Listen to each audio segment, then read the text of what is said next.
কালকে ছিল আমাদের অফিস থেকে টিম ডিনারের প্ল্যান। তো সবাই মিলে আমরা চলে গেছিলাম বারবিকিউ নেশনে। তো এখানে আজকের সারাদিন থেকে আমি কিছুই ভিডিও শ্যুট করিনি, একেবারে রাত্রিবেলায় ভিডিওটা অন করলাম। বারবিকিউ নেশনে যাওয়ার সময় থেকে আমরা বাসে করে চলে এসেছিলাম বারবিকিউ নেশনের সামনে। তারপর বাস থেকে নেমে এই যে দেখো পৌঁছে গেছি বারবিকিউ নেশনে। এখানে কাউন্টারগুলোতে গিয়ে দেখছিলাম কি আছে। প্রথমেই তো ওরা স্টার্টারটা সার্ভ করে দিয়েছিল টেবিলেই, তো ওগুলো খেয়ে তারপর আমরা এখানে মেন কোর্সটা দেখতে এসেছিলাম যে কী কী আছে। দেখো সব কিছুই আছে, পোলাও, চিকেন, মাটন, পাস্তা, মিষ্টি, ডেজার্টের আইটেমগুলো খুব ভালো ছিল। তো সেইভাবে আমি কিছু শ্যুট করিনি, কারণ খাবারটাকেই এনজয় করছিলাম। আর ওখানে আমরা প্রচুর ডান্সও করেছি, লাইভ মিউজিকও চলছিল।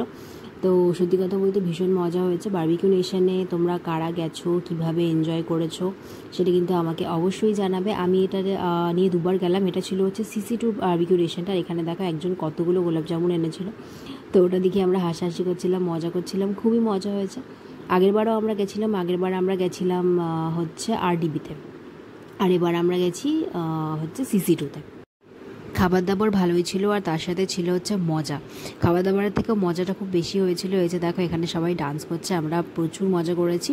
তো এই তো ছিল আজকের ভিডিওটা কেমন লাগলো জানিও। ভালো লাগলে চ্যানেলটা সাবস্ক্রাইব করে লাইক করে আমার পাশে থেকো। টাটা।